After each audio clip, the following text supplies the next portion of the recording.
Les amis, j'espère que vous allez super bien et que vous avez passé une belle journée. Bon, comme vous pouvez le voir dans mon visage, dans mon expression faciale, bon, est-ce que je dirais que je suis vraiment content? Bon, avant de commencer le débrief, euh, franchement, ça me fait de la peine, hein. Et il y en a qui vont comprendre tout à l'heure pourquoi ça me fait de la peine. Sûrement, il y en a qui ont déjà compris, même juste en me voyant parler. Mais ce qui arrive à Valence, c'est triste, hein? C'est pitoyable. Non, mais sincèrement, qui aurait pu imaginer qu'à un moment donné, Valence devienne un adversaire, voilà, un petit club, quoi, où, bon, on sait que même quand on croise Valence, il n'y a pas de peur, on va les taper. Parce que j'en parlais même avec un ami qui me disait, oh non, Valence et tout. Je me suis dit, non, Valence, c'est trop facile. Parce que quand tu vois les 7-0 qu'on leur a infligé la dernière fois, tu te dis non, en fait, ils peuvent rien créer, quoi. Ils font pas peur. Et c'est triste. On est loin de ce Valence-là des années 2000, du Valence même qui en 2019 nous a gagné pour la finale de la Copa del Rey. Je ne sais pas pour ceux qui se souviennent, l'année 2019 où on était à ça de tout gagner.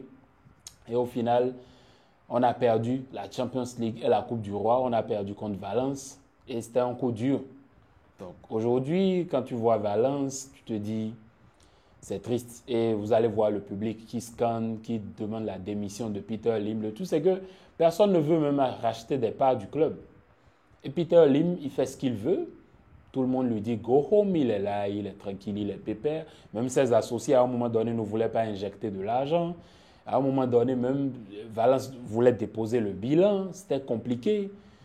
Franchement, c'est plus un club contre qui on compétit. Vous voyez, ce club-là qui peut te faire des beaux matchs. Moi, sincèrement, le match a commencé déjà à la 22e minute. Moi, je m'ennuyais déjà. J'avais sommeil. Je me disais, est-ce que je vais débriefer? Est-ce que c'est pas mieux de gagner un temps et d'aller dormir? Carrément me reposer parce que ce genre de match où tu joues contre une équipe qui n'est pas là pour compétir, qui n'a même pas la force pour compétir, qui ne veut pas jouer au ballon, moi j'aime pas la concurrence déloyale. Non, non, non, j'aime pas du tout. J'aime quand je m'assois pour suivre un match, même si je vais perdre, hein, même si le Barça va perdre.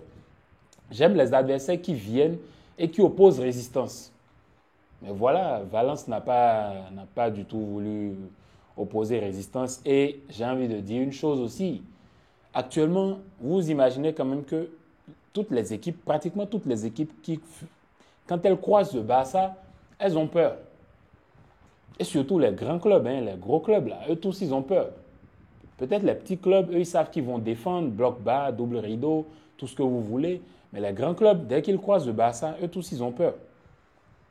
Le Barça, en 20 minutes, il te tue le match, et il n'y a même plus de suspense, il n'y a plus rien. Tu te dis, bon, c'est d'un ennui total, quoi. Ça commence à toquer, ça commence à faire des petites transitions par-ci, par-là, les changements d'aile, domination au milieu de terrain, un torero, ça toque pas ici, ça toque pas là-bas, ça ramène en défense, ça fait même des changements. Et même les changements, quand ils rentrent, ils sont tranquilles, ils sont pépères, ça déroule comme si de rien n'était. Beaucoup de changements dans le 11 de départ. C'est la preuve que Flick, il s'est dit, ce Valence-là, c'est impossible que ce Valence-là nous gagne. Il y a 10 jours, ils ont pris 7-1. Ce n'est pas aujourd'hui que ça va faire la différence. Lewandowski n'a pas joué. Ferran Torres, le Shark, qui te claque un triplé. Dans le plus grand des calmes, la loi de l'ex qui s'accomplit encore une nouvelle fois. Ferran Torres, homme du match, impeccable dans ce match. Quand on vous parle de positionnement, même sur Facebook, je disais, Ferran, c'est l'un des joueurs les plus intelligents en positionnement. Quand bien même on l'insulte, hein, il ne faut pas oublier qu'on lui doit des excuses aussi, hein, quand même. Mais bon, on attend la fin de la saison, on va voir ce qu'il va faire. Parce que moi, j'espère quand même que tu donnes la face, que tu montres que tu es fort dans les gros matchs. Et c'est ce que moi je veux. Mais quand même, on lui doit des excuses, hein, à Ferran, parce que je fais partie de ceux qui l'ont taillé, beaucoup aussi dans les commentaires l'ont sûrement taillé. Et quand tu regardes tout ça, beaucoup de changements, tu vois. Frankie qui te fait un beau match incroyable. Il te donne une bouffée d'oxygène qui permet à Pedri de progresser vers l'avant. Fermin Lopez, l'altruisme incroyable. Mais regardez même son but. l'appel de balle, le positionnement. Et Pedri qui a la vision, il n'a juste qu'à lever la tête seulement.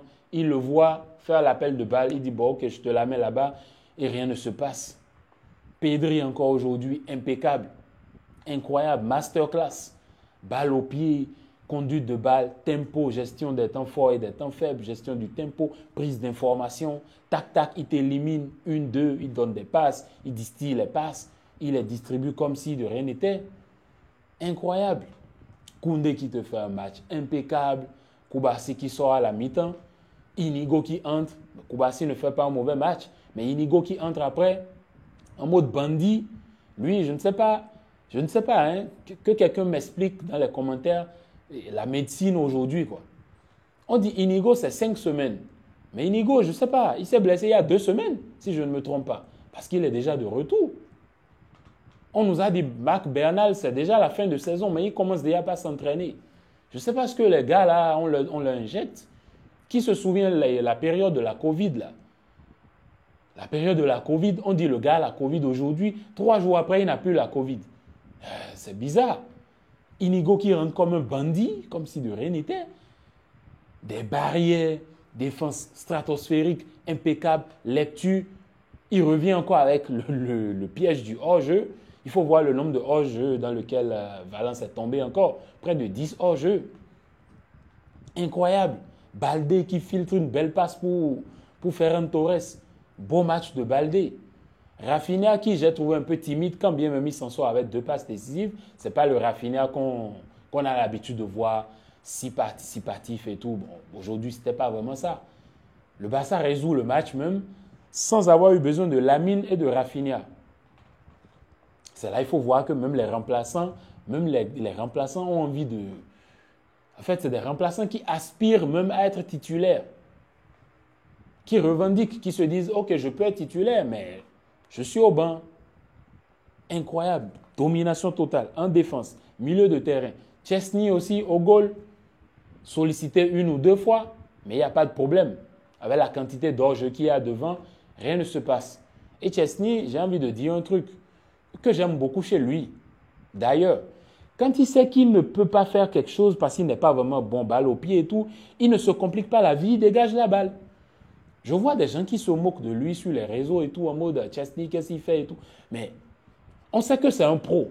Mais bro, quand tu es sur le terrain et tu ne sais pas quoi faire, et si tu es goal, jette la balle tranquillement. Hein.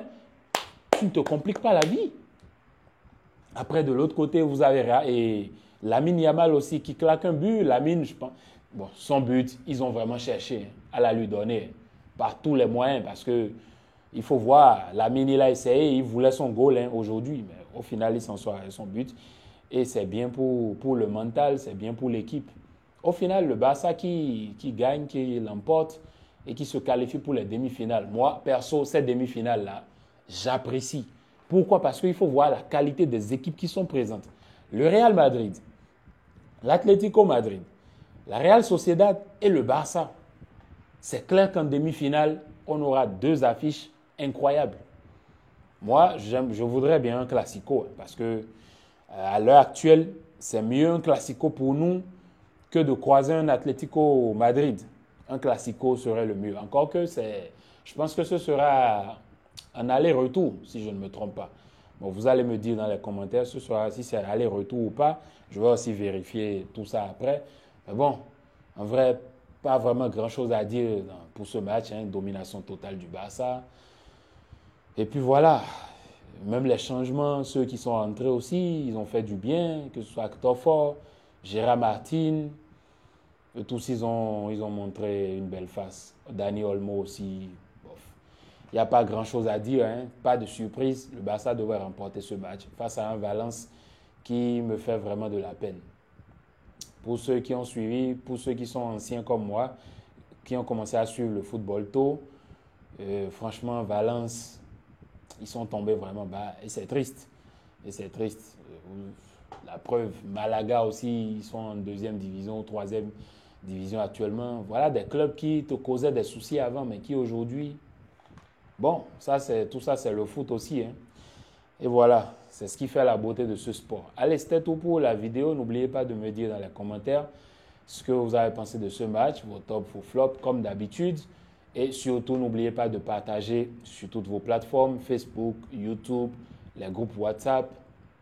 Et c'est comme vous voulez. Allez, c'était tout pour la vidéo. Bien de choses à vous, les gars. Et peace. Je suis vraiment fatigué. Hein. Regardez mes yeux. C'est pas facile.